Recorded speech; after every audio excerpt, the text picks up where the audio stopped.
Hello friends, welcome back to my channel. तो दोस्तों, आज के इस वीडियो में हम आपको दर्शन करवाएंगे भगवान श्री कृष्ण की नगरी द्वारका नगरी के, जहां पर राज करते हैं भगवान श्री कृष्ण। द्वारका नगरी गुजरात राज्य में अरब सागर के किनारे देवभूमि द्वारका जिले में स्थित है। द्वारका भारत का एक प्राचीन नगर है। इसका निर्माण स्वयं भगवान श्री कृष्ण ने करवाया है। यह 4 धामों में से एक और सप्तपुरी में से एक है, लेकिन द्वारका का इतिहास इससे भी बहुत पुराना है। भगवान श्री कृष्ण ने द्वारका में अपनी राजधानी बनाई। कंस के वध के बाद कंस के ससुर जरासंध ने मथुरा पर 17 बार आक्रमण किया। युद्ध से अपनी प्रजा को बचाने के लिए भगवान श्री कृष्ण ने एक नई राजधानी की स्थापना करी। कहते हैं कि समुद्र में भगवान श्री कृष्ण ने सोने की नगरी बनाई। इसमें कई सारे बड़े बड़े महल और बड़ी बड़ी दीवारों में कई सारे द्वार रखे। इसीलिए इस नगरी को द्वारका के नाम से पहचाना जाता है, द्वारों की नगरी द्वारका। लेकिन वह द्वारका समुद्र में समा गई, क्योंकि भगवान श्री कृष्ण को गांधारी का श्राप था कि तुमने जैसे हमारे पुत्रों को महाभारत के युद्ध में मरवाया है, उस प्रकार तुम्हारी द्वारका भी समुद्र में डूब जाएगी। तो उसके कुछ समय पश्चात भगवान श्री कृष्ण के परपोते वज्रनाथ ने यहाँ पर द्वारकाधीश का मंदिर बनवाया है। यह मंदिर भी तकरीबन 5000 साल पुराना है। तो दोस्तों, आज के इस वीडियो में हम आपको द्वारका के फुल इन्फॉर्मेशन देने वाले हैं, जैसे कि द्वारका कैसे पहुँचे, कहाँ पर रुके, खाना और द्वारका में कहाँ कहाँ पर घूमने जा सकते हैं। तो आप हमारा वीडियो पूरा वॉच करना। तो सबसे पहले हम बात करते हैं कि द्वारका कैसे पहुँचे। यहाँ तक पहुँचने के लिए रोड मार्ग, हवाई मार्ग और रेल मार्ग द्वारा यहाँ पर आसानी से पहुँचा जा सकता है।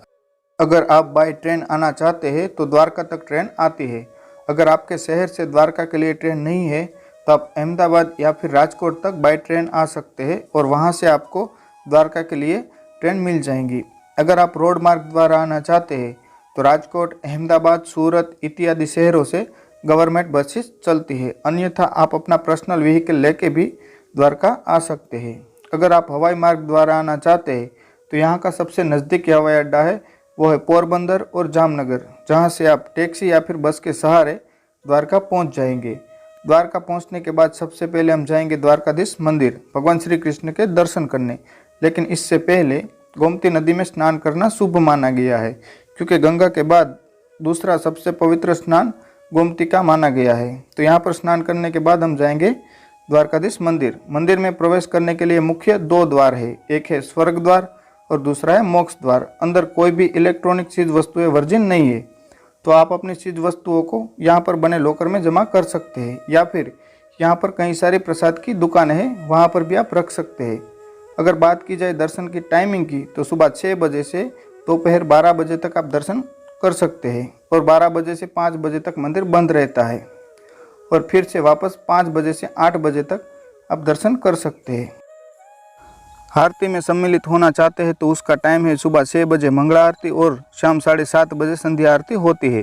तो आप उस हिसाब से यहाँ पर दर्शन करने आ सकते हैं। इस मंदिर के परिसर में और भी कई सारे मंदिर हैं, तो आप इन सभी मंदिरों में दर्शन करके गोमती घाट होते हुए सुदामा ब्रिज क्रॉस करके विजिट कर सकते हैं पंचनंदा तीर्थ। लेकिन इससे पहले आपको सुदामा ब्रिज पर 10 रुपये की टिकट कटवानी पड़ती है। पंचनंदा तीर्थ पर पांडवों द्वारा निर्मित 5 कुएं हैं और भी यहाँ पर कई सारे मंदिर है। तो आप इन सभी जगहों पर दर्शन करके अपने बजट में द्वारकाधीश मंदिर के आसपास अपने लिए एक खूबसूरत रूम बुक कर सकते हैं। द्वारका में घूमने के लिए पर्याप्त 2 दिन का समय लगता है। तो पहला दिन आपका यहाँ पर ही निकल जाएगा और दूसरे दिन द्वारका के बाकी बसे धार्मिक स्थलों पर दर्शन करने जा सकते हैं। और शाम 5 बजे के बाद आप जा सकते हैं भटकेश्वर महादेव। वहाँ पर सनसेट का नज़ारा बहुत ही अद्भुत होता है।